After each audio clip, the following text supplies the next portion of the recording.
These were humanitarians, wearing uniforms, carrying stretchers, flashing lights on. They came to rescue. Instead, they were killed.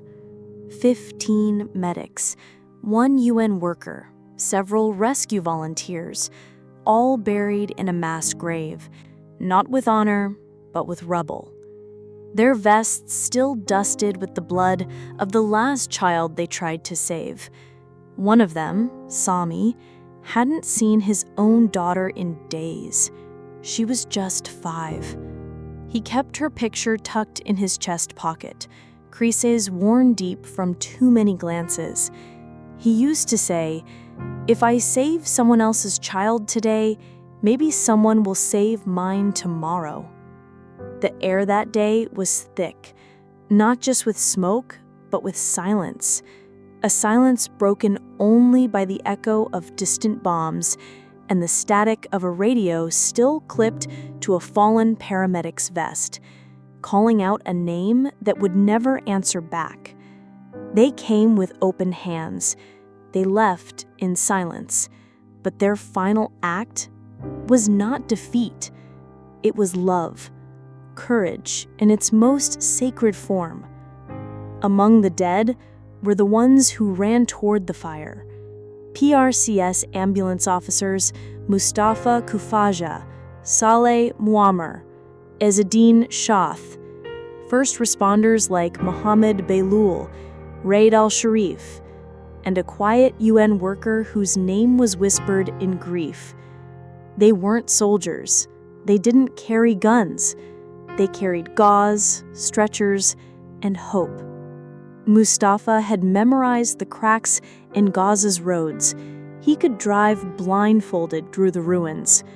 Saleh always packed extra candy in his pocket, in case a child needed something sweet after surviving something cruel. Ezzedine used to hum softly when the sirens screamed, just to keep the patient calm, even when he wasn't. That morning, the sun rose behind a haze of smoke. The smell of ash clung to their uniforms, but they moved forward anyway, hearts racing, radios crackling, the call for help louder than fear. They were bound by a single purpose: to save lives in Gaza, even if it cost them their own. And when they fell, they did so with hands still outstretched, offering life, even in death. It began with a call for help. 2 paramedics, wounded, still breathing, trapped near the rubble of a house that once held a family. So they came. 8 ambulances, a fire truck, a UN vehicle, all marked with mercy. Their sirens wailed like a cry in the wilderness, red lights slicing through the smoke. Inside one of the ambulances, Amal, a young medic, clutched the steering wheel.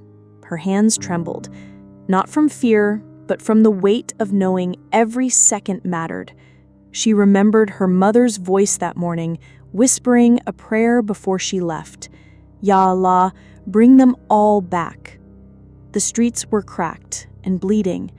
Dust clung to the glass like a film of sorrow.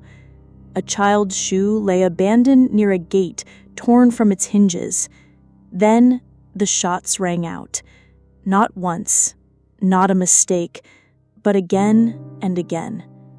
One vehicle after another, as if the flashing lights were not a plea for mercy, but a target. Amal's final breath was taken reaching for the radio, trying to warn the others, trying to save, even in the moment she was lost. This was not crossfire. It was deliberate, and it turned a rescue into a graveyard on wheels. Survivors found them days later, bodies half buried beneath sand and ash. Some had their hands bound, others shot at point-blank range, still dressed in their uniforms, gloves still on, as if they were moments away from saving someone before someone decided they shouldn't live. The pit was shallow, a cruel mockery of a grave. No names, no markers, just silence and the stench of injustice. A boy from the neighborhood, no older than 12, recognized one of them. He used to give him water from the ambulance cooler during long shifts. He was kind, the boy whispered. He smiled. Now his face was swollen, lifeless, but still wearing that same uniform. The autopsies were clear. Gunshots to the head, chest, upper torso. These were not stray bullets. These were decisions. And yet, in that stillness, there was something sacred. A broken glove clutched around a first aid wrap. Fingers stiff but still reaching to help. Even in death, they held on to purpose. And in their silence, they screamed the truth the world must not look away from. Their colleagues, their families, left holding only memories and silence. The kind of silence that screams louder than any bomb ever could. One paramedic's final message was found on his phone, unsent. "Forgive me, Mom. I just wanted to help people." His voice still lingers in her ears, not the message, but the echo of him calling from the hallway, keys in hand, saying, "I'll be back soon." He never was on shift that night. He volunteered because someone had to go, because he still believed that saving lives was reason enough to risk his own.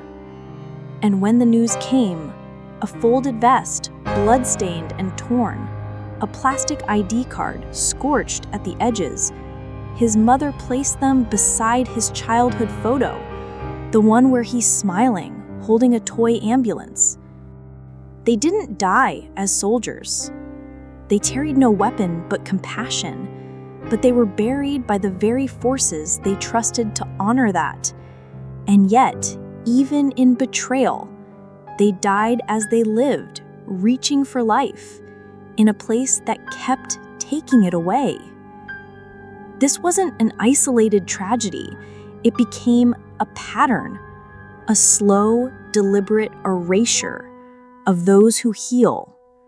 Over 1,060 health workers, paramedics, nurses, ambulance crews, gone since October 2023.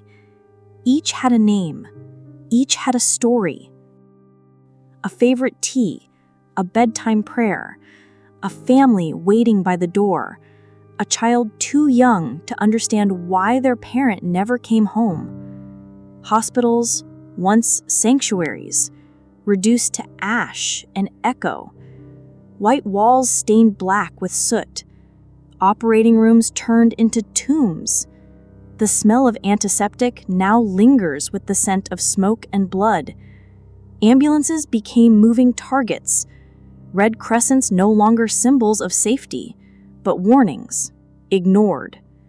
And the staff, those who once whispered hope through oxygen masks, now silenced by missiles that do not discriminate, by a world that too often looks away. But even beneath the rubble, a stethoscope still swings from a broken wall hook, still waiting. Because healing was never just their job, it was their purpose, and purpose does not die easily. These paramedics did not die fighting. They had no rifles, no helmets, only gloves soaked in the blood of those they tried to save. They died kneeling over broken bodies, mid-rescue, mid-prayer, mid-hope. Their deaths are not numbers on a chart. not background noise to distant headlines. They are names whispered by grieving mothers, faces etched into the hearts of children who watched them run toward danger when everyone else was running away. War crimes, wrapped in uniforms marked with red crescents, symbols meant to shield, now turned into targets. One medic had just turned 27. His last post online was a photo, an ambulance parked at sunset. The caption read, "Still breathing, still saving." A quiet kind of courage. So no, do not forget them. Don't let their memory be buried beneath the rubble. Say their names, share their stories, demand truth, demand justice, because their legacy was never in how they died, but in how fiercely they lived to heal. Subscribe to amplify stories that matter, lives silenced but not forgotten.